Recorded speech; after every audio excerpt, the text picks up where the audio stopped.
नमस्कार दोस्तों, स्वागत है एक नए वीडियो में। आज का वीडियो है प्लेटफॉर्म बुक में दिया हुआ एएलपी टेक्नीशियन के प्रैक्टिस सेट नंबर 25। इसमें 75 प्रश्न दिए हुए हैं। सारे प्रश्नों को डिटेल सोल्यूशन किया गया है। आप जरूर एक बार पूरा देखें। तो चलिए शुरू करते हैं पहले प्रश्न से। पहला प्रश्न है कि दो प्रतिरोध है ए और बी, कितने 10 ओम और 20 ओम के, और कैसे जुड़े हुए, समानांतर क्रम में संयोजित है। इस संयोजन को 6 वोल्ट की बैटरी से संयोजित किया गया है। कितने वोल्ट से? 6 वोल्ट के बैटरी से संयोजित किया गया है। तो चलिए पहले सर्किट डायग्राम बनाते हैं। इस तरह की ये सर्किट डायग्राम है, और ये कितने ओम का है? ये 10 ओम का है। और ये कितने ओम का है? 20 ओम का है। अब कह रहा है कि 6 वोल्ट के बैटरी इसमें प्रवाहित हो रहा है। तो सबसे पहले आर इक्विवेलेंट निकाल लेना है। तो पैरेलल में है 1/आर इक्विवेलेंट बराबर होता है 1/R1 प्लस 1/R2 होता है। आर इक्विवेलेंट निकल जाएगा कितना? तो 20/3 निकल जाएगा। अब विद्युत धारा यहाँ आई निकाल लीजिए, और इससे जो जाएगा वो I1 जाएगा और इससे I2 जाएगा। तो सबसे पहले I निकालते हैं। I बराबर होता है V/R। V कितना दिया हुआ है? 6 दिया हुआ है। ये 20/3 हो जाएगा, यानी 6 गुना 3/20 कितना हो जाएगा? 9/10 हो जाएगा। अब हमें I निकल गया है। तो 10 ओम के रेसिस्टेंस से कितना करंट जाएगा? तो वोल्टेज करंट डिवाइडेड रूल लगा देंगे। तो I1 बराबर जो होता है I इंटू R जो होगा B/RA प्लस RB होगा, जहाँ पर ये जो है RA है और ये क्या है? RB है। तो आई हमारे पास कितना निकल गया है? तो आई निकल गया है 9/10। 9/10 गुना 20/10 प्लस 20। आंसर हमारे पास हो जाएगा 0.6 एम्पियर I1। इसी तरह अगर हम I2 निकालेंगे तो कितना हो जाएगा? I into RA/RA plus RB। I कितना है? 9/10 है। RA कितना है? तो 10 है। और RA प्लस RB जो हो जाएगा वो 30 हो जाएगा। जब इसे कैलकुलेट करेंगे तो कितना हो जाएगा? 0.3 एम्पियर। आंसर जो हमारे पास आ जाएगा वो कौन सा? ए हो जाएगा। इसमें करंट डिवाइडेड रूल लगाना है, और एक जो हमें आर इक्विवेलेंट है, समानांतर क्रम में है, पैरेलल है, तो वो निकालना है। चलिए अगले प्रश्न पे चलते हैं कि ट्रेन का प्रारंभिक चाल क्या होगा यदि 20 सेकेंड में ब्रेक के आरोपित करने से उसे रोका जाए। यदि वह 1.5 मीटर पर सेकेंड स्क्वायर से मंदित है। मंदित है मतलब जो हमारे पर यहाँ पर होगा ए होगा, जो निगेटिव में होगा। तो भी बराबर फार्मूला होता है U प्लस AT होता है, लेकिन यहाँ मंदित है तो U माइनस AT होगा। तो जब भी कितना है? 0 है, तो 0 बराबर U माइनस 1.5 गुना 20 बराबर हो जाएगा U माइनस 30। तो हो जाएगा U बराबर 30 मीटर पर सेकेंड। तो यही हमारा आंसर आ जाएगा। कौन सा हो जाएगा? C। एक चुनाव में एक उम्मीदवार जिसे डाले गए मतों का 84% प्राप्त हुआ है, वह 476 मतों से चुनाव जीत गया। उस चुनाव में कुल कितने मत डाले गए हैं? तो सबसे पहले डाले गए कुल मत कितना है? 100 है। उसमें से जीतने वाला को मिला है 84, और हारने वाला को मिला है कितना? 100 में से 84 घटा देंगे तो 16 मिला है। अब दोनों का अगर हम अंतर किया जाए, अंतर बराबर क्या हो जाएगा? अंतर बराबर हो जाएगा 84 माइनस क्या? 16 हो जाएगा। 84 माइनस 16 बराबर 68। अब 68% बराबर कितना हो गया? 68 बराबर दिया हुआ 476 मतों से वो जीत गया है, तो 476। तो 100% बराबर निकाल देंगे। तो यहाँ से अगर हम 100% वाला निकालेंगे तो क्या हो जाएगा? 100% बराबर हो जाएगा 476 अब बटा 68 गुना 100। आंसर हमारे पास आ जाएगा कितना? 700। आंसर हो जाएगा डी। अगला प्रश्न है, एक आदमी, एक औरत और एक लड़का मिलकर एक काम को 6 दिनों में पूरा करता है। यदि एक आदमी और एक औरत उस काम को क्रमशः 10 और 24 दिनों में पूरा कर सकते हैं, तो एक लड़का को वह काम करने में कितना समय लगेगा? अगर एक मैन है, एक वुमेन है और एक चिल्ड्रेन है, करने में कितना लगता है? इसका 10 दिन लगता है, इसको 24 दिन लगता है, और इसको एक्स जो हमें निकालना है। अगर इन तीनों को हम LCM लेंगे तो कितना होगा? 240x है। अब यहाँ पर कह रहा है कि एक दिन में किया गया कार्य कितना होगा? इसका 24x होगा, इसका कितना होगा? 10x होगा एक वुमेन का, और एक चाइल्ड का कितना होगा? 240 होगा। अब हमें क्या करना है कि डायरेक्ट एक फार्मूला अपना लगा देते हैं कि 240x बटा कितना हो गया? ये 34x हो गया। 24x प्लस 10x 34x, अब प्लस 240 से भागा दे देंगे तो कितना दिन में होगा? 6 दिन में पूरा काम हो जा रहा है। ये प्रश्न में दिया हुआ है। यहाँ से x का मान निकाल लीजिए, वही आएगा। तो x का मान जब निकालिएगा तो 40 आएगा। ये हमारा आ जाएगा। अभी इस समय 40 दिन लगेगा एक लड़का को वह काम पूरा करने में।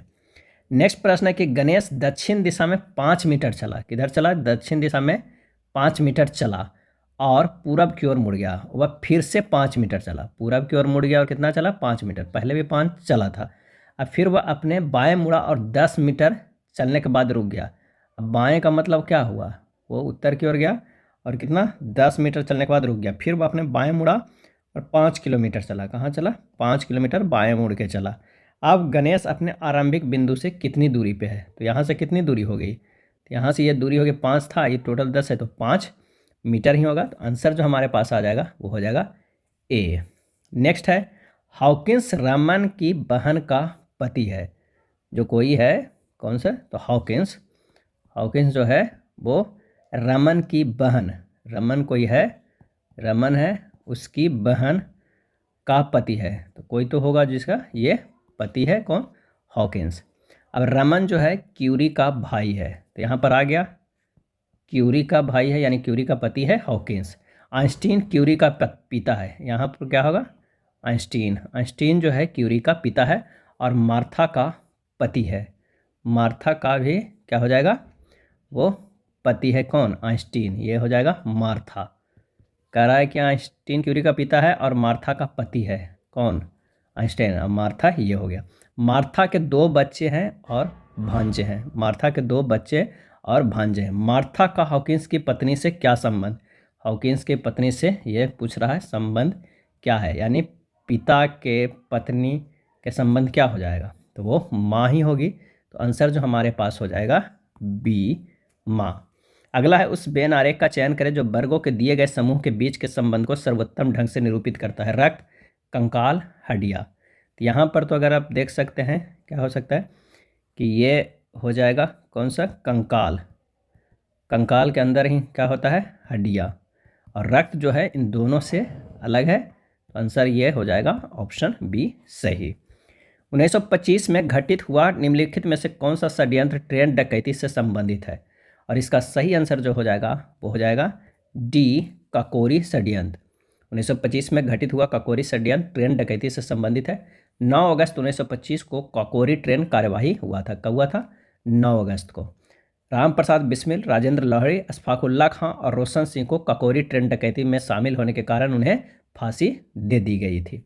9 अगस्त 1925 ईस्वी को 10 व्यक्तियों ने सहारनपुर से लखनऊ की ओर जा रही 8 डाउन ट्रेन से रेल विभाग का खजाना को काकोरी नामक स्थान पर लूट लिया था।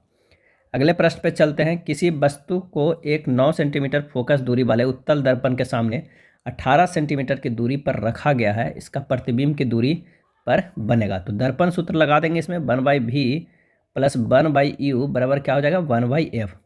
अब उत्तल दर्पण में क्या क्या होता है पहले ये भी ध्यान रखना होगा। u जो होता है वो निगेटिव होता है, f जो है पॉजिटिव और v जो है v क्या होता है? तो v होता है v पॉजिटिव। आइए लगा देते हैं 1/v बराबर हो जाएगा 1/f माइनस 1/u हो जाएगा। अब 1/f बराबर 1/9 माइनस 1/f। u जो है वो निगेटिव होता है। तो जब इसे सोल्व करेंगे तो हमारे पास आएगा 1/9 माइनस 1/18 बराबर 2 + 1, 2 + 1/18। तो v बराबर जो होगा 18/3 यानी 6 सेंटीमीटर। अब प्रतिबिंब की दूरी कितनी होगी? प्लस 6 सेंटीमीटर होगा। आंसर जो होगा ऑप्शन डी होगा। नेक्स्ट है श्वेत प्रकाश वाले परिवेश में दूध सफ़ेद दिखाई देता है क्योंकि दूध में मौजूदा कण उस पर पड़ने वाले श्वेत प्रकाश में मौजूदा विभिन्न रंगों की तरंगदैर्घ्य की तुलना में खाली स्थान होते हैं और श्वेत प्रकाश की सभी रंग खाली स्थान मात्रा में प्रकीर्णित होते हैं। सही आंसर हो जाएगा ए, बड़े होते हैं और श्वेत प्रकाश के सभी रंग लगभग समान मात्रा में प्रकीर्णित होते हैं। प्रकाश का जो प्रकीर्णन होता है एस जो होता है वो होता है प्रोपोर्शनल टू 1/, जो तरंगदैर्घ्य होता है, तरंगदैर्घ्य जो है उसके पावर 4 होता है। 1/, तरंगदैर्घ्य के 4 यानी लैम्डा के 4। जिस रंग का तरंगदैर्घ्य जितना कम होगा उसका प्रकीर्णन उतना ही अधिक होता है। प्रकीर्णन के उदाहरण जैसे है समुद्र का रंग नीला दिखना, आसमान का रंग नीला दिखना और सिग्नल में लाल रंग का प्रयोग प्रकीर्णन के कारण होता है। सूर्योदय एवं सूर्यास्त के समय सूर्य का लाल दिखना भी प्रकीर्णन के उदाहरण है। अगला है द्विघात समीकरण है x² + 4x + 8 बराबर 0 के मूलों की प्रकृति क्या होगा? तो प्रकृति के लिए सबसे पहले हमको d निकालना होगा। d बराबर होता है b² - 4ac होता है। बी बराबर क्या हो गया, 4 का स्क्वायर माइनस 4 गुना 1 गुना 8 हो गया, यानी 16 माइनस 32 बराबर माइनस 16, यानी डी जो है लेस देन जीरो है। यहाँ पर क्या है, डी लेस देन जीरो है, तो हमारे पास जो हो जाएगा माइनस जीरो नहीं मैंने जीरो है क्योंकि वो माइनस में, तो समीकरण मूल वास्तविक नहीं है। आंसर है ऑप्शन बी। अगला प्रश्न है कि 32,000 की राशि और त्रैमासिक आधार पर चक्रवृद्धि ब्याज की जाने वाली 20% वार्षिक दर पर 9 महीने में कितनी हो जाएगी। तो यहाँ पर सीधे है कि ब्याज त्रैमासिक संयोजित होता है तो समय कितना निकल के हो जाएगा, 9 महीने का पूछ रहा है, 9/12 गुना 4 कर देंगे तो हो जाएगा ये 3 वर्ष हो जाएगा। अगर दर की बात करें तो 20% को गुना 1/4 कर देंगे तो ये हो जाएगा 5% हो जाएगा। यहाँ से ए निकालने के लिए करा तो ये बराबर हो जाएगा कितना, तो P इंटू 1 प्लस R/100 के पावर टी। P कितना दिया हुआ है, 32,000 रुपया दिया हुआ है, गुना 1 प्लस 5/100 के होल क्यू, तो ये हो जाएगा 3200 गुना 21/20 गुना 21/20 गुना 21/20। जब इसे काटिएगा तो 4 गुना 9200 कितना आ जाएगा, 61 हो जाएगा 37,044 रुपया। आंसर हो जाएगा 37,044 रुपया मिश्रधन के, तो ऑप्शन ए सही हो जाएगा। अब आइए कथन एवं निष्कर्ष के प्रश्न है। आरोही को रिवर राफ्टिंग बहुत पसंद है। रिवर राफ्टिंग एक साहसिक खेल है, ये कथन है। निष्कर्ष, आरोही को सभी साहसिक खेल पसंद है। आरोही एक जोखिम लेने वाला व्यक्ति है। आंसर जो हो जाएगा ए, केवल निष्कर्ष सेकंड पालन करता है। कथन के अनुसार आरोही को रिवर राफ्टिंग बहुत पसंद है। वह रिवर राफ्टिंग एक साहसिक खेल है जिससे स्पष्ट होता है कि आरोही एक जोखिम लेने वाला व्यक्ति है, अतः केवल निष्कर्ष सेकंड पालन ही करता है। निम्नलिखित 5 में से 4 एक निश्चित तरीके से एक जैसा है और इसलिए एक समूह बनाते वह कौन सा है जो उस समूह से संबंधित नहीं है। मिलीमीटर, किलोग्राम, सेंटीमीटर, डेसीमीटर और मीटर। और इसका आंसर जो हो जाएगा ऑप्शन डी, किलोग्राम। किलोग्राम जो है वो मात्रक नापता है, बाकी सब जो है वो दूरी का है। तो हमारे पास लंबाई मापता है और बाकी से ये जो है किलोग्राम वो वजन मापता है। नेक्स्ट है, एक प्रश्न और उसके बाद 2 तर्क दिए गए। बताएं कि प्रश्न के संबंध में कौन सा तर्क पुष्ट है। क्या निरक्षरों को वोट डालने से वंचित किया जाना चाहिए, ये प्रश्न है। तर्क क्या है, हाँ, उन्हें आसानी से गुमराह किया जा सकता है। नहीं, यह उनका संवैधानिक अधिकार है। सही आंसर हो जाएगा सी, केवल तर्क सेकेंड पुष्ट होता है। निरक्षरों को वोट डालने से वंचित नहीं किया जाना चाहिए क्योंकि यह उनका संवैधानिक अधिकार है। यही तर्क जो है वो पुष्ट है। द्वैधाधिकार एक प्रकार का अल्पाधिकार है जिसमें किसी बाजार पर फर्मों का प्रभुत्व या अन्य नियंत्रण होता है। और इसका जो सही आंसर हो जाएगा वो हो जाएगा ऑप्शन ए, 2। द्वैधाधिकार एक प्रकार का अल्पाधिकार है जिसमें किसी बाजार पर 2 फर्मों का प्रभुत्व या अन्य नियंत्रण होता है। एकाधिकार मोनोपॉली फर्म में केवल एक फर्म का अधिकार होता है। पूर्ण प्रतियोगी बाजार में अधिक संख्याओं में क्रेता और विक्रेता उपस्थित होते हैं। नेक्स्ट है, फ्लेमिंग के बाएं हाथ के नियम में अंगूठे और मध्यमा अंगुली के बीच का कोण कितना होता है। इसका जो सही आंसर हो जाएगा वो हो जाएगा ए, 90 डिग्री होगा। फ्लेमिंग के बाएं हाथ के नियम के अंगूठे में मध्यमा अंगुली के बीच का कोण 90 डिग्री होता है। किसी भी तीनों जो उंगलियों का यूज होता है उसमें जो होता है सभी एक दूसरे के 90 डिग्री पर ही अरेंज रहते हैं। अब फ्लेमिंग के बाएं हाथ के नियम है कि मध्यमा विद्युत धारा की दिशा में है, तर्जनी चुंबकीय क्षेत्र की दिशा है तथा अंगूठा जो है वो बल की दिशा है। किसी दिए गए समय अंतराल में एक कण के लिए वेग समय ग्राफ के अंतर्गत क्षेत्र प्रतिनिधित्व करता है। आंसर हो जाएगा ए, विस्थापन का। इसका विस्थापन का प्रतिनिधित्व करता है। अगला है, एक व्यक्ति किसी वस्तु को 25% लाभ पर बेचता है। यदि वह 500 कम में बेचा होता तो उसे 15% लाभ प्राप्त होता। वस्तु का क्रय मूल्य ज्ञात करें। तो यहाँ पर जो है कह रहा है प्रश्न में 100 अगर है, इसको अगर 25% लाभ पे बेचा कितना, 125 पे, और ये अगर 115 पे 15% के लाभ पे बेचा तो ये 115 हुआ। इन दोनों में डिफरेंस कितना है, 10 का, यानी 10 के डिफरेंस है लेकिन पैसा का कितनी कमी हो रहा है, 500 कम में बेचा होता है यानी 500, यानी 10 यूनिट बराबर हमारे पास कितना आ गया, 500। तो 100 यूनिट बराबर हमारे पास कितना हो जाएगा, तो 100 यूनिट बराबर होगा 5000। कितना हो जाएगा, 5000, यानी क्रय मूल्य है, कह रहा है वस्तु क्रय मूल्य कितना था, तो 5000 आंसर निकल के आ गया। अगला प्रश्न है कि एक फॉर्म में गाय और मुर्गियां हैं। यदि सिरे गिने जाए तो 180 है, यदि टांगे गिने जाए तो 420 है। फॉर्म में गाय की कुल संख्या कितनी है। अगर मान लिया कि गाय कितना है, गाय बराबर x मान लेते हैं और मुर्गी बराबर कितना मान लेते हैं, y मान लेते हैं। अब कह रहा है x + y जो है वो कितना है, 180 है, क्योंकि मुर्गी दोनों के जोड़ के 180 है। टांगे की बात करें तो गाय के 4 होता है, मुर्गी के 2 होता है। तो 2 बाई बराबर कितना दिया हुआ है, 420 दिया हुआ है, यानी 2x प्लस बाई बराबर हो जाएगा 210। ये दोनों तरफ 2 से भागा दे दिए तो 210 हो गया। अब ये इक्वेशन 1 हो गया और ये इक्वेशन 2 हो गया। जब दोनों को हल करेंगे तो आइए करते हैं 2x, अब बाई के जगह पर मान रख देते हैं 180 माइनस एक्स बराबर 210। ये बाई का एक्स इधर लेके चल गए तो ये हो गया 2x माइनस एक्स बराबर x हो गया, बराबर ये हो गया 210 माइनस 180 बराबर 30। हमारे पास गायों की संख्या कितनी आ गई, 30 हो गए डी। अगर इसको चेक भी करना चाहते हैं तो 30 गुना 4 अब प्लस कितना 150 हो जाएगा ना, बाकी बच्चा मुर्गी कितना 150। तो इसका जो कितने टांगे होते हैं 2 होता है, तो 300 टांग ये हो गया, 4×12 120 टांग ये हो गया, कितना हो गया 420 आ गया। तो आंसर हमारे पास ये भी हो गया कितना डी, चेक भी हो गया। अगला है यदि माइनस का अर्थ भागा, प्लस का अर्थ गुना, भागा का अर्थ माइनस और गुना का अर्थ प्लस है तो इस तरह का मान अगर दिया हुआ है उसका क्या होगा। जब प्रश्न अनुसार चिन्ह बदलेंगे तो क्या पे हो जाएगा 80 अब भागा 20 और गुना 10 माइनस 8 प्लस 10, आंसर हो जाएगा कितना 42। सोल्व कीजिएगा तो 42 आएगा। अगला है एक निश्चित कूट भाषा में शॉर्ट को इस रूप में कूटबद्ध किया जाए तो उसी कूट भाषा में बाइन को किस रूप में कूटबद्ध किया गया है। यहाँ पर देख लीजिए कि एस का जो मान होता है वो 19 होता है, इससे 2 करेंगे तो 38 लिखा गया है। एच का मान होता है 8, उसको डायरेक्ट लिखा गया है। उसके बाद क्या होता है ओ का जो मान होता है वो 15, वो भी डायरेक्ट लिखा गया है।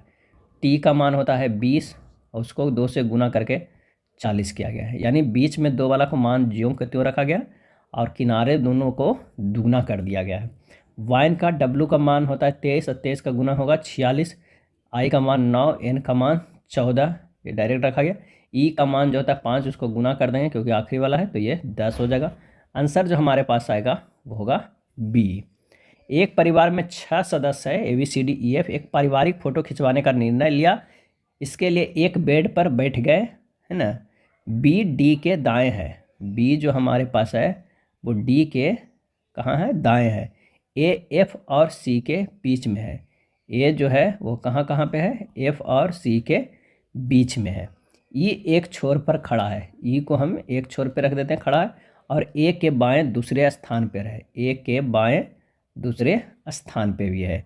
चलिए एफ हमेशा डी के बगल में खड़ा होना चाहता है, एफ जो है हमेशा डी के बगल में खड़ा होना चाहता है। फोटो के बाएं से तीसरा कौन है, आंसर जो हमारे पास हो जाएगा वो हो जाएगा कौन सा, हो जाएगा ए। बी जो है आंसर हो जाएगा, और वो कौन है, ए जो है वो खड़ा रहता है।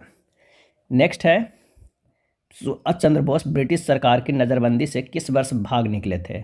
सुभाष चंद्र बोस ब्रिटिश सरकार की नज़रबंदी से किस वर्ष भाग निकले थे, और इसका सही आंसर हो जाएगा सी, 1941 ईस्वी में भाग निकले थे। 16 जनवरी 1941 को सुभाष चंद्र बोस नज़रबंद से भागकर काबुल के मार्ग से यूरोप गए जहां हिटलर से मिले। सुभाष चंद्र बोस का कभी कभी जन्म पूछ देता है तो कहाँ हुआ था, कब हुआ था, तो 23 जनवरी को हुआ था और 1897 में हुआ था। कहाँ, तो उड़ीसा के कटक जिला में, उड़ीसा के कटक में हुआ था। सुभाष चंद्र बोस के अगर राजनीतिक गुरु पूछ लिया जाए तो चित्तरंजन दास हो गए, और कुल 11 बार वो जेल जा चुके हैं, और 1938 में कांग्रेस के हरिपुर अधिवेशन में भी वो अध्यक्षता किए थे, 39 में भी त्रिपुरी कांग्रेस अधिवेशन में अध्यक्ष बने थे। नेक्स्ट है कोई प्रकाश किरण वायु में रखे कांच के प्रिज्म के एक अवर्तक पृष्ठ पर आपतित होती है और अन्य अवर्तक पृष्ठ से बाहर निकलती है। निम्न कथनों पर विचार कीजिए और बताइए कि पृष्ठ AB पर अपवर्तन कोण आपतन कोण से कम होता है, पृष्ठ AC पर अपवर्तन कोण आपतन कोण से अधिक होता है। इसका जो सही आंसर हो जाएगा ये दोनों सही है। ये जो पृष्ठ AB होगा, यहाँ पर देख लीजिए पृष्ठ कौन है, यहाँ पर एक तरह का ये प्रिज्म है जिसमें ये A हो जाएगा, यहाँ पर B हो जाएगा, ये C हो जाएगा। ये पृष्ठ AB पर अपवर्तन कोण आपतन कोण से कम होता है, बिल्कुल सही है। पृष्ठ AC पर अपवर्तन कोण आपतन कोण से अधिक होता है, ये सही है।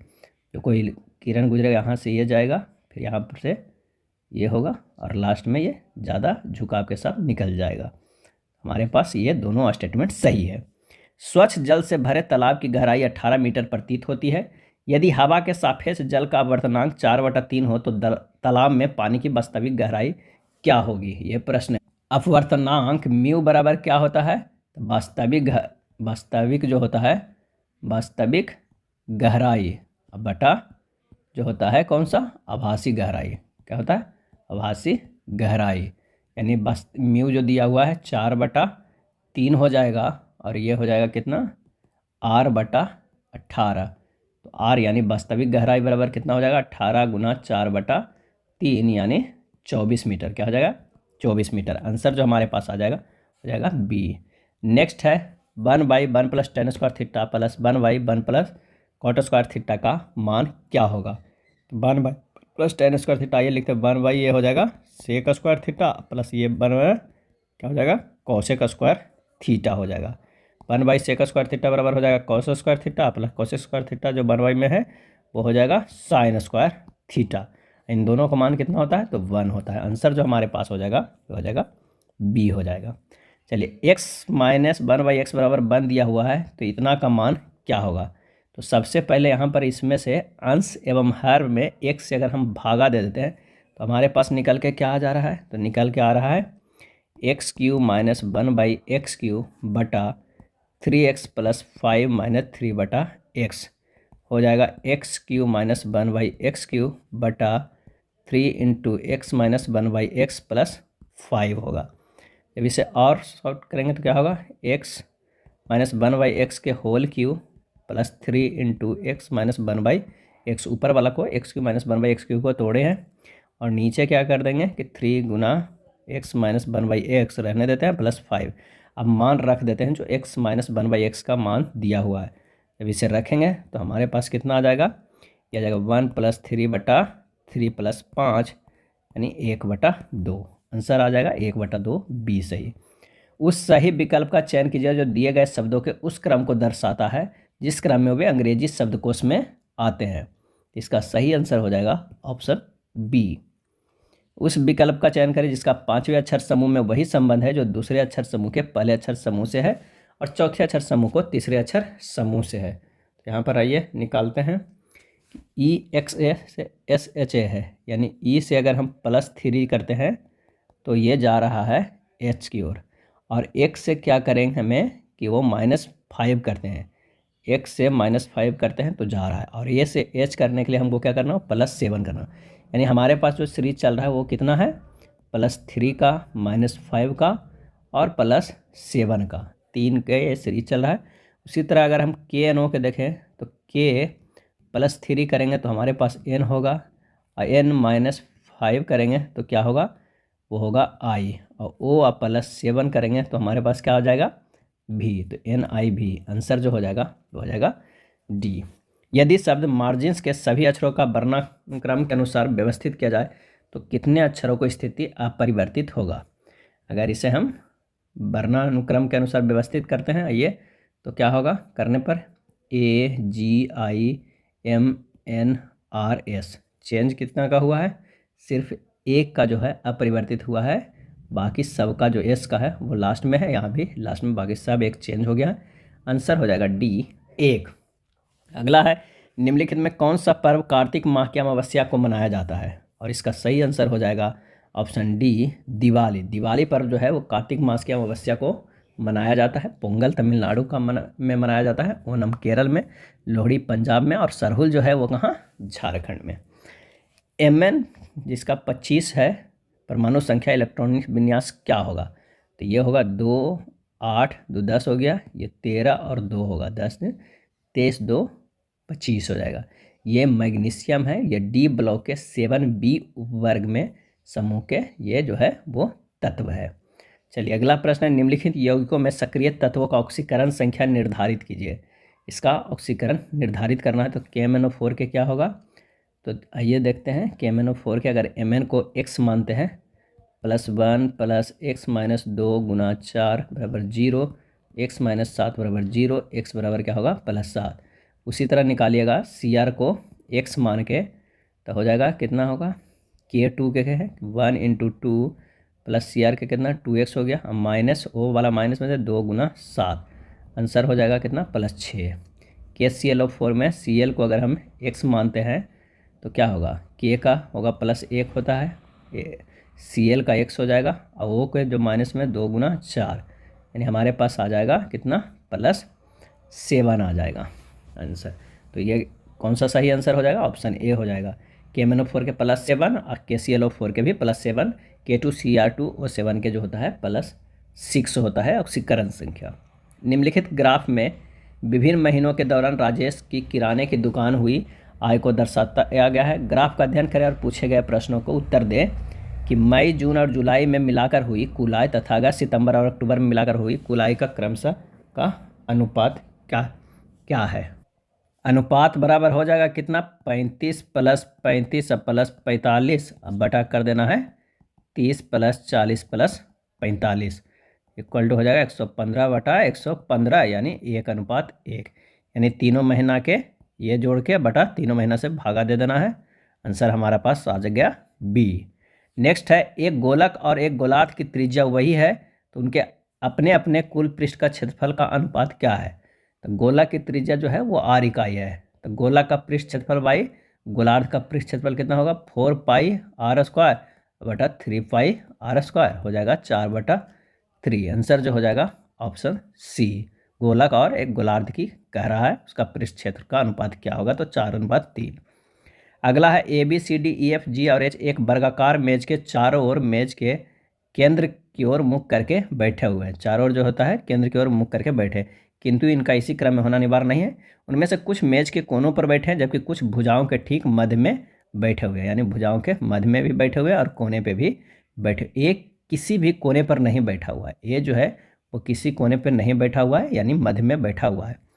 H बैठा है और H के दाईं ओर दूसरे स्थान पर बैठा हुआ है, यानी H के दाईं ओर दूसरे स्थान पर बैठा है। G किसी एक कोने पर बैठा है और C के बाईं ओर चौथे स्थान पे बैठा हुआ है। तो G जो है वह कोने पे और C के बाईं ओर चौथे स्थान पे बैठा हुआ है। तो यहाँ से अगर हम देखा जाए तो कितने स्थानों पे? चौथे स्थान पे बैठा हुआ, 1 2 यहाँ पर कोना तो 3, ये चौथे स्थान पे बैठा हुआ। E और B दोनों C के ठीक बगल में बैठे हुए। कौन कौन? E और B। अगर यहाँ पर E देते हैं, यहाँ पर B देते हैं, वो दोनों C के ठीक बगल में बैठे हैं। F किसी एक कोने पर बैठा है, F जो है किसी एक कोने पर बैठा है और B के बाईं ओर ठीक बगल में है। निम्न में से कौन है जो H के ठीक बगल में बैठा हुआ है? तो यहाँ पर D हो जाएगा। आंसर जो हो जाएगा D और G जो है वो बैठा हुआ है किसके? H के बगल में। आंसर A हो जाएगा। उस विकल्प का चयन कीजिए जिसमें मौजूदा संख्याओं के बीच वही संबंध है जो निम्नलिखित समुच्चयों की संख्याओं के बीच में है। आइए देखते हैं क्या संबंध है। अगर 85 - 52 करते हैं और उसमें से 6 गुना कर देंगे तो कितना हो जाएगा? 198 हो जाएगा। उसी तरह 77 - क्या करते हैं?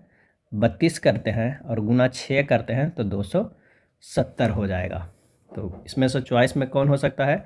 अगर हम 62 - 47 कर देते हैं, 62 - 47 करते हैं और उसको गुना कर देते हैं 6 से तो कितना हो जाएगा? 90।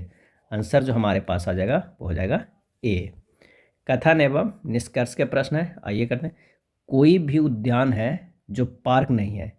यहाँ पर कोई उद्यान है और पार्क कहाँ पर है? यहाँ पर है। ये पार्क है और ये जो है उद्यान है। अब कह रहा है कुछ उद्यान जो है वो क्या है? स्कूल है। कुछ उद्यान जो है वो स्कूल है। निष्कर्ष आइए देखते हैं। कोई भी उद्यान पार्क नहीं है। कोई भी उद्यान जो है वो पार्क नहीं है, बिल्कुल सही। कुछ स्कूल उद्यान है, सही है। कुछ पार्क उद्यान है, ये गलत है। सही आंसर हो जाएगा सी, केवल निष्कर्ष 1 और 2 अनुसरण करते हैं। जब प्राकृतिक संसाधनों का दोहन करके किसी एक माल का उत्पादन किया जाता है तो इसे निम्नलिखित में से किस श्रेणी के अंतर्गत रखा जाता है? सही आंसर हो जाएगा बी, औद्योगिक क्षेत्र में रखा जाता है। कृषि, पशुपालन, मत्स्य पालन, वन खनन और उनसे संबंधित गतिविधियों को प्राथमिक क्षेत्र में रखा जाता है। औद्योगिक क्षेत्र को द्वितीयक क्षेत्र के अंतर्गत रखा जाता है। प्राकृतिक संसाधनों के द्वारा वस्तुओं को विनिर्माण किया जाता है और सेवा क्षेत्र को तृतीयक क्षेत्र के अंतर्गत रखा जाता है, जैसे संचार, यातायात, स्वास्थ्य सेवा, बैंकिंग, शिक्षा, होटल आदि। अगला प्रश्न है कथन का कि अधिकांश कार्बन यौगिक विद्युत के सुचालक होते हैं। दूसरा, कार्बन यौगिकों के अणुओं के बीच आकर्षण बल अधिक प्रबल नहीं होता है। सही जवाब हो जाएगा बी, कथन 2 तो सत्य है और कथन 1 जो है वो असत्य है। कार्बन यौगिकों के अणुओं के बीच आकर्षण बल अधिक प्रबल नहीं होता है। कार्बनिक यौगिक सहसंयोजक बंधन के कारण बनते हैं, अतः यह एक कमजोर यौगिक होता है। कार्बनिक यौगिक इलेक्ट्रॉनों के साझेदारी की प्रक्रिया से बनते हैं और कार्बनिक यौगिक जल में घुलनशील तथा कार्बनिक विलायकों में घुलनशील होते हैं। निम्नलिखित तत्वों के धात्विक गुण के बढ़ते क्रम में व्यवस्थित करें। तो तत्वों के धात्विक गुण को अगर करेंगे तो ये हो जाएगा Na greater than Mg greater than B greater than Si, यानी इसका सही जो आंसर हो जाएगा वो हो जाएगा 42 के B। क्या हो जाएगा B। धात्विक लक्षण किसी तत्व या धातु के इलेक्ट्रॉन खोने और सकारात्मक आयन धनायन बनाने की प्रवृत्ति को संदर्भित करते हैं, जैसे सोडियम पोटेशियम आदि। गैर धातु गुण किसी तत्व के नकारात्मक आयन बनाने के लिए इलेक्ट्रॉनों को स्वीकार करने की प्रवृत्ति को संदर्भित करता है, जैसे ऑक्सीजन और क्लोरीन। एक दिया हुआ है, उसका श्रृंखला, उसका मान ज्ञात करना है। तो जब इसे आप सोल्व कीजिएगा तो हमारे पास जो आंसर आ जाएगा वो हो जाएगा ऑप्शन सी। सिर्फ इसमें बोर्ड मास लगा देना है, सही हो। 3 संख्या है 120, 240 और 480 का लघुत्तम समावर्त क्या होगा? 120, 240 और 480। सीधे से शॉर्ट अगर करना है तो 120 से भागा दीजिए, 1 हो जाएगा, ये 2 हो जाएगा, ये 4 हो जाएगा, यहाँ से 2 से भागा कीजिए, 1 हो जाएगा और ये 2 होगा। तो 120 गुना 2 गुना 2, यही हमारा एलसीएम आ जाएगा, कितना हो जाएगा? 480 हो जाएगा। ऑप्शन सी सही हो जाएगा। नेक्स्ट है, एक ही पासे के 2 स्थितियाँ दिखाई गई है, उस संख्या का चयन करें जो छो दिखाने वाले फलक के विपरीत फलक पे होता है। तो यहाँ पर देखिए, अगर मान लिया कि यहाँ पर कौन कौन 3 और 5 और 3 और 5 एक जैसा है, तो एक का विपरीत फलक जो होगा वो कौन सा होगा? 6 होगा। तो 6 दिखाने वाले फलक के विपरीत फलक क्या होगा? ऑप्शन बी हो जाएगा, 1 हो जाएगा। दिए गए विकल्पों में वह संख्या चुने जो निम्नलिखित श्रृंखला में प्रश्नवाचक के स्थान पे आएगा। आइए देखते हैं, 28 से 10 गया कितना है? -10 है। और ये कितना गया है? -6। और ये कितना गया है? -12 से 8 गया है तो 4 हो गया। और इससे कितना गया है? अब होगा 10 में से 6 गया है, तो यहाँ पर देखिए 10 और 6 कितना का?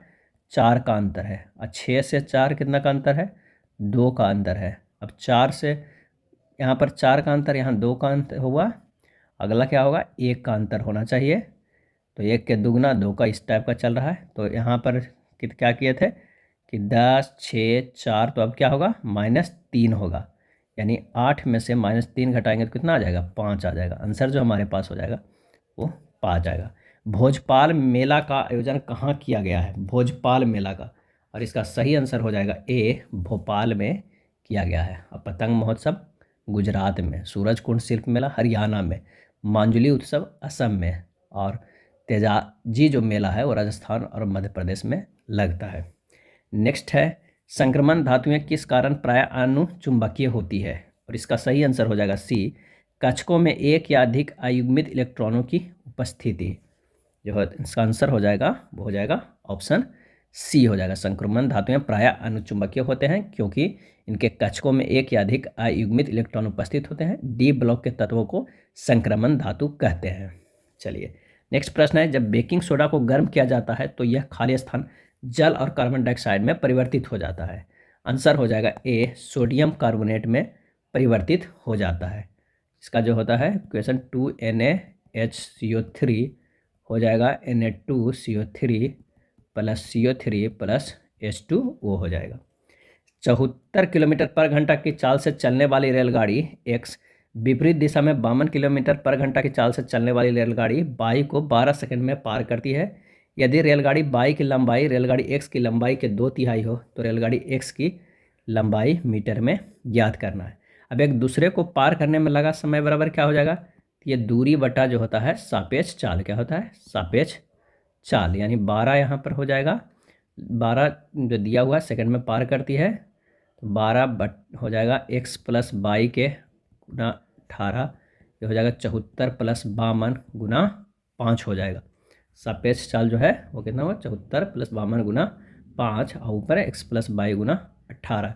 ये जो हमारे पास है किलोमीटर पर सेकंड को, इसको हम लोग क्या किए हैं? मीटर पर सेकंड में भी बदल दिए हैं। अब जब इसे सोल्व करेंगे तो हमारे पास आ जाएगा y का मान यहाँ रख देंगे, जो कह रहा है कितना? y की लंबाई रेलगाड़ी x की लंबाई के 2/3 है, यानी y बराबर x गुना 2/3। तो ये मान रखने के बाद जब कीजिएगा तो हमारे पास x का जो मान आएगा 252 मीटर आएगा। कितना आएगा? 252 मीटर। सही आंसर जो हो जाएगा ऑप्शन डी हो जाएगा। 0.03 और 0.27 का मध्यानुपाती ज्ञात कीजिए। तो मध्यानुपाती को सीधे अंडर रूट करके से गुना कर दीजिए 0.27। आंसर जो आ जाएगा अंडर रूट 0.00 8 हो जाएगा 0.09। सही आंसर हो जाएगा ऑप्शन सी। दिए गए विकल्पों में से वह वर्ण समूह चुने जो निम्नलिखित श्रृंखला में प्रश्न चिन्ह के स्थान पर आएगा। अगर यहाँ पर देखिए जेड से एक्स गया है, वो क्या गया है, -2 गया है, यहाँ से -2 -2 -2, और अगला भी अगर हम -2 करते हैं तो ये पी होगा। चलिए नेक्स्ट देखते हैं, बी से आर गया है -4 गया है, आर से एन गया -4, आर से जे गया है -4, और जे से एफ गया है -4, और एफ से जो जाएगा -4 वो क्या हो जाएगा, तो वो हो जाएगा बी। शुरुआत का पी था, दूसरा बी है, तो आंसर जो हमारे पास आ जा रहा है वो ऑप्शन सी आ जा रहा है। दिए गए पैटर्न को ध्यानपूर्वक अध्ययन करें, उस संख्या का चयन करें जो प्रश्नवाचक जगह पर आ सकती है। तो आइए देखते हैं किस तरह ये रेंज है। अगर हम 8 गुना 6 में से 1 घटा के करते हैं, यानी 5, 8 गुना 5 40 सही आ जा रहा है। दूसरा में भी चेक कर लेते हैं, 25 में से हमको क्या करना है, 21 में से 1 घटाएंगे 20, यानी हमारे पास हो जाएगा 25 दूनी 50, 500 आ जा रहा है। ठीक उसी तरह अगर हमको करना है कि 7 गुना 14 में से 1 घटाना है, यानी 7 गुना 13, आंसर हो जाएगा 91। सही आंसर हो जाएगा ये, यानी ये वाला आगे लिखना, और इसमें से क्या गुना करेंगे, इसमें से 1 घटाकर क्या करेंगे, 1 घटाकर, इसमें भी 1 घटाकर। शास्त्र रामानुजन पुरस्कार 2023 के लिए किसे चुना गया है, और इसका सही आंसर हो जाएगा ऑप्शन बी, रुइक्सियांग झांग को चुना गया। रुइक्सियांग झांग को प्रतिष्ठित 2023 का शास्त्र रामानुजन पुरस्कार के लिए चुना गया है। यह पुरस्कार 2022 में गणितज्ञ यूनकिंग तांग को दिया गया है। रामानुजन पुरस्कार को 2005 में शास्त्रा द्वारा स्थापित किया गया था। निम्नलिखित में कौन सी क्षारीय पृथ्वी धातु ज्वाला को रंग प्रदान करती है, और इसका सही आंसर हो जाएगा ऑप्शन डी, मैग्नीशियम, स्ट्रोंशियम और कैल्शियम। ये तीनों जो है वो करता है, क्या चीज़ है, वो ज्वाला को रंग प्रदान करता है। क्षारीय मृदा धातु के लवण बुनसन बर्नर पर निम्न रंग का ज्वाला प्रवाहन प्रदान करता है, जैसे कैल्शियम ईंट जैसा लाल रंग देता है, स्ट्रोंशियम चटकीला लाल रंग देता है, और बेरियम जो है वो बेरियम क्या करता है, वो सेब जैसा हरा रंग प्रदान करता है। अगला है, आहार नाल में भोजन की गति शरीर की चिकनी पेशियों द्वारा होती है। निम्नलिखित में से किस विकल्प में शामिल सभी अंगों में चिकनी पेशियां होती है, और इसका सही आंसर जो होता है वो हो जाएगा ए, आँख की आइरिस, फेफड़ों की श्वसनियाँ एवं जो है मूत्र वाहिनियाँ। क्या है, मूत्र वाहिनियाँ। अगले प्रश्न पे चलते हैं कि यदि x बराबर √3 + √2 तो x³ - 1/x³ का मान कितना होगा। तो x बराबर कितना है, √3 + √2, तो 1/x बराबर क्या हो जाएगा, तो ये हो जाएगा 1/√3 + √2। जब इसे सोल्व कीजिएगा तो हमारे पास आ जाएगा कितना, √3 - √2 आ जाएगा। अब x - 1/x बराबर कितना हो जाएगा, तो √3 + √2 जो है वो x के मान, इसमें से माइनस कर देंगे तो √3, ये तो प्लस में हो जाएगा, √2 हो जाएगा, यानी आंसर जो हमारे पास आएगा 2√2। यानी कितना आ गया, x - 1/x बराबर 2√2, तो इतना आ गया। तो x³ - 1/x³ को तोड़ते हैं तो कितना में, x - 1/x के whole cube plus 3 × x - 1/x हो जाएगा। इसे तोड़े हैं तो बस मान रख दीजिए 2√2 के होल क्यूब प्लस 3 × 2√2, यानी 22√2 हो जाएगा। सही आंसर हो जाएगा ऑप्शन सी। नेक्स्ट है, BE और CF त्रिभुज ABC की 2 माध्यिकाएं हैं और G केंद्रक हैं। FE AG को O पर काटता है, यदि OG बराबर 2 सेंटीमीटर तो AO की लंबाई क्या होगा। कह रहा है कि इस तरह के एक ट्रायंगल दिया हुआ है, यहाँ पर हो जाएगा A, यहाँ पर B, यहाँ पर C, और कह रहा है BE और CF त्रिभुज ABC की 2 माध्यिकाएं हैं, तो यहाँ पर ये जो हो जाएगा क्या, E, यहाँ पर F हो जाएगा। अगर इस तरह के करते हैं तो यहाँ पर G हो जाएगा, और यहाँ से ये गया है, और यहाँ से ये है, तो अब हमारे पास, और ये इसे O मान लीजिए। अब प्रश्न में कह रहा है कि OG बराबर 1/3 AO, AO बराबर 3 OG, तो 3 × 2 बराबर 6 सेंटीमीटर।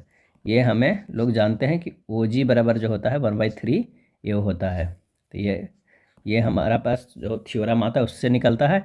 और OG यहाँ पर दिया हुआ है 2 सेंटीमीटर, उसका 3 गुना हो जाएगा तो 6 सेंटीमीटर। आंसर जो हो जाएगा ऑप्शन सी हो जाएगा। दी गई आकृति में कितने आयत है, ये हमें काउंट करना है। तो यहाँ पर तो आयत 1 2 3 इस तरह करेंगे, 3 + 2 + 1 कितना हो जाएगा, 6 आयत हो जाएगा। इसमें 1 2 3 4 5 6, तो कितना हो जाएगा, 6 5 11, 11 4 15 16 17 18 19 20 21, इसमें कितना हो गया, 21 आयत। और इसका भी हो जाएगा कितना, तो ये हमारे पास हो जाएगा 6, तो कितना 21 6 और 6 कितना हो गया इतना, और प्लस 2 आयत और जो होगा वो होगा, क्योंकि एक ये तो होगा पूरा यहाँ से लेके यहाँ तक, और एक यहाँ से लेके यहाँ तक, यानी 6 + 6 + 21 + 2 टोटल कितना हो गया, 35। आंसर जो हमारे पास हो जाएगा वो हो जाएगा सी।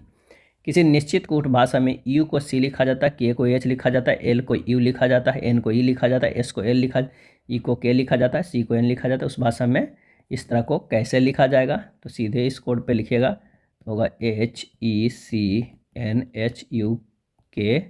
और एल। आंसर हो जाएगा ऑप्शन सी।